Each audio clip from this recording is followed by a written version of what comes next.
ఓం నమో నారాయణాయ. ఓం నమో భగవతే వాసుదేవాయ. భగవద్గీత యందలి 3వ అధ్యాయము కర్మయోగమునందలి 8వ శ్లోకము. నియతం కురు కర్మత్వం కర్మజ్యాయు య కర్మణః శరీరయాత్రాపి చ తేన ప్రసిద్ధ్యేద కర్మణః.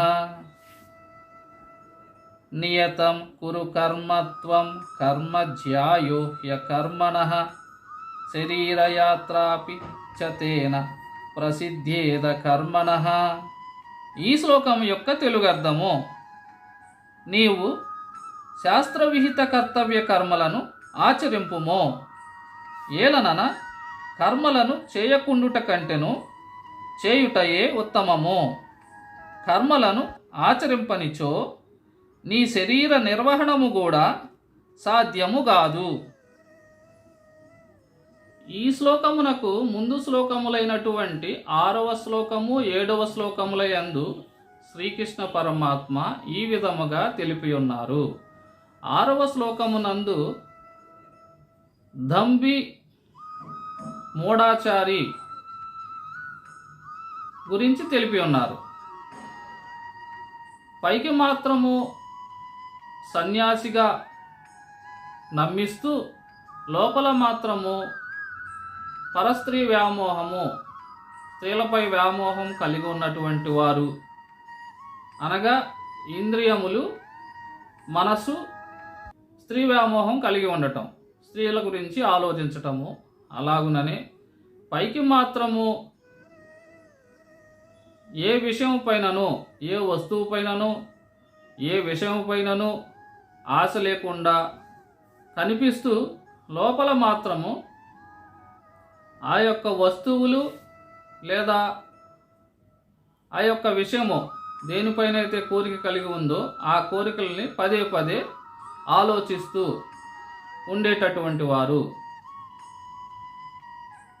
ఈ విధంగా పైకి మాత్రము జ్ఞానేంద్రియములను కర్మేంద్రియములను అదుపులో చేసుకున్నాను, నేను భగవన్నామస్మరణ మాత్రమే చేస్తూ మోక్షం కొరకు ఆరాటపడుచు ఉన్నాను అనేటటువంటి విషయాన్ని సమాజానికి తెలుపుతూ లోపల మాత్రము వాటిపై ఉన్నటువంటి కోరిక ఆశ చావకుండా పదే పదే వాటి గురించి విచారించేటటువంటి వారి గురించి శ్రీకృష్ణ పరమాత్మ అటువంటి వాడు మూఢాచారి, దంభి అంటే పరులను మోసం చేసి తన్ను తాను మోసం చేసుకునేటటువంటి వాడు అని తెలిపినారు. అలాగుననే 7వ శ్లోకమునందు శ్రీకృష్ణ పరమాత్మ మనసుతోటి ఇంద్రియములను జయించి తన యొక్క కర్తవ్య కర్మలను వాటిపై ఆసక్తి లేకుండా, అనగా తన యొక్క కర్తవ్య కర్మలను చేస్తూనే భగవన్నామస్మరణ చేస్తూ తన యొక్క మనసుని భగవంతునిపై కేంద్రీకరిస్తూ ఎవరైతే కర్మలు చేస్తారో, పనులు చేస్తారో వారు శ్రేష్ఠులు, అటువంటి కర్మ ఉత్తమమైనది అని తెలిపినారు. ఈ శ్లోకమునందు శ్రీకృష్ణ పరమాత్మ అర్జునుల వారికి నీవు శాస్త్రవిహిత కర్తవ్య కర్మలను చేయము అని తెలుపుచున్నారు.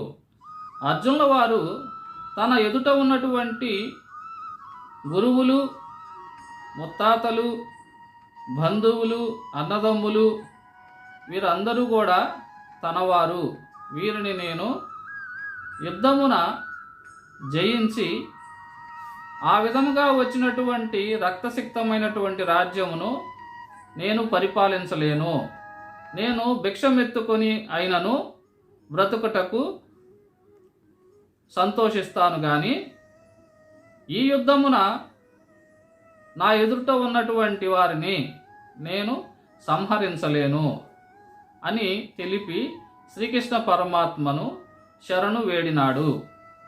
ఉత్తమమైనటువంటి మార్గమును తెలుపమని అడిగినాడు. అందువలనే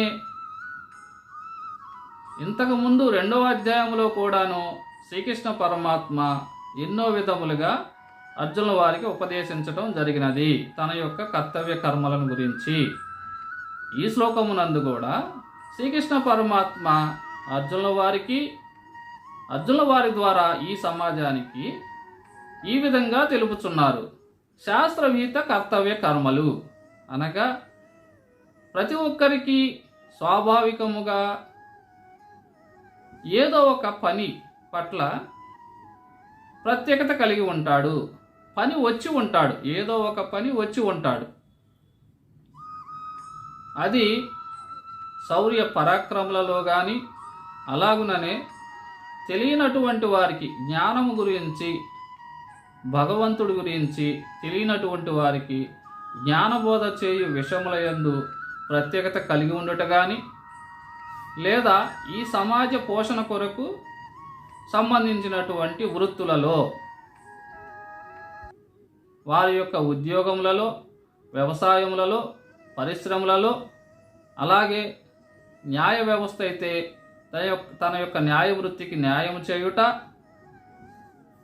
పోలీసు వ్యవస్థ అయితే వారి యొక్క వృత్తికి వారు న్యాయం చేయుట, రాజకీయ వ్యవస్థ అయితే వారి యొక్క రాజకీయ ధర్మమునకు న్యాయం చేయుట, ఈ విధముగా ఎవరైతే వారికి తెలిసినటువంటి, వారికి అవకాశం వచ్చినటువంటి కర్మలు, ఆ కర్మలను గురించే ఇక్కడ శ్రీకృష్ణ పరమాత్మ శాస్త్రవిహిత కర్తవ్య కర్మలు అని తెలుపుతున్నారు.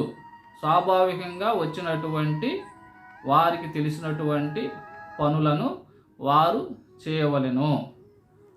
ఆ విధముగా చేయుట వలన వారు పుణ్యలోకాలకి వెళతారు. ఆ యొక్క కర్తవ్య కర్మల యొక్క ఫలితాన్ని ఆశించినట్లయితే, ఒకవేళ ఆ ఫలితాన్ని ఆశించకుండా ఇది నా యొక్క కర్తవ్యము, ఇది నా యొక్క ధర్మము అని నిష్కామ భావంతో చేసినట్లయితే, వారి యొక్క కర్మలు పరిపక్వత చెందినప్పుడు మోక్షమును పొందుతారు. ఈ విధముగా కర్మలను నీవు చేయి. ఎందుకనగా నీవు క్షత్రియుడవు. నీవు నీ కర్మను చేయకున్నచో నీకు తెలిసినటువంటి విద్య క్షత్రియత్వము. అధర్మపరులను అంతమొందించుట నీ యొక్క కర్తవ్యము. నీవు నీ యొక్క పనిని చేయి. శాస్త్రహితముగా నీ యొక్క స్వాభావికముగా వచ్చినటువంటి కర్మ నీకు క్షత్రియత్వము వచ్చినటువంటిది, స్వాభావికంగా వచ్చినటువంటిది క్షత్రియత్వము. కాబట్టి నీవు యుద్ధము చేయి అని శ్రీకృష్ణ పరమాత్మ అర్జునుల వారికి తెలుపుచున్నారు. ఒకవేళ నేను ఏ కర్మను చేయను అనగా, నాకు ఒక పని పట్ల ప్రత్యేకత కలిగి ఉంది, ఆ పని నేను చేయకున్నచో సమాజానికి ఉపయోగపడినటువంటి వాడిని కాను నేను. అలాగే అర్జునుల వారు కూడాను తనకు తెలిసినటువంటి క్షత్రియత్వం ద్వారా యుద్ధము చేయకున్నచో అధర్మపరులు రాజ్యాన్ని పరిపాలిస్తారు, సమాజము భ్రష్టు పడుతుంది, అన్యాయం అనేది రాజ్యములో పెరుగుతుంది.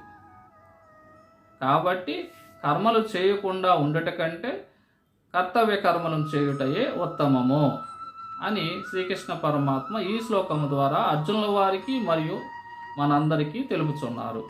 అదేవిధంగా నేను ఏ కర్మను చేయను అని అన్నట్లయితే మరి నీవు బ్రతకాలి కదా. నీవు బ్రతకటానికి కూడా నువ్వు ఏదో ఒక పని చేయవలసి ఉన్నది కదా. ప్రతి ఒక్కరికి ఏదో ఒక పనిపై ప్రత్యేకత కలిగి ఉంటారు. ఆ పని వారు చేసినట్లయితే దానికి తగిన ఫలితము ద్వారా వారి యొక్క కుటుంబాన్ని, అతని శరీరాన్ని పోషించుకుంటూ ఉపయోగపడిన వాడు అవుతాడు. అసలు నేను ఏ పని చేయను అంటే తనను తాను పోషించుకుంటకు మరియు కుటుంబాన్ని పోషించుటకు కూడా కష్టమైపోతుంది అని కూడా శ్రీకృష్ణ పరమాత్మ ఈ శ్లోకము ద్వారా అర్జునుల వారికి తెలుపుచున్నారు. ఓం నమో నారాయణాయ. ఓం నమో భగవతే వాసుదేవాయ.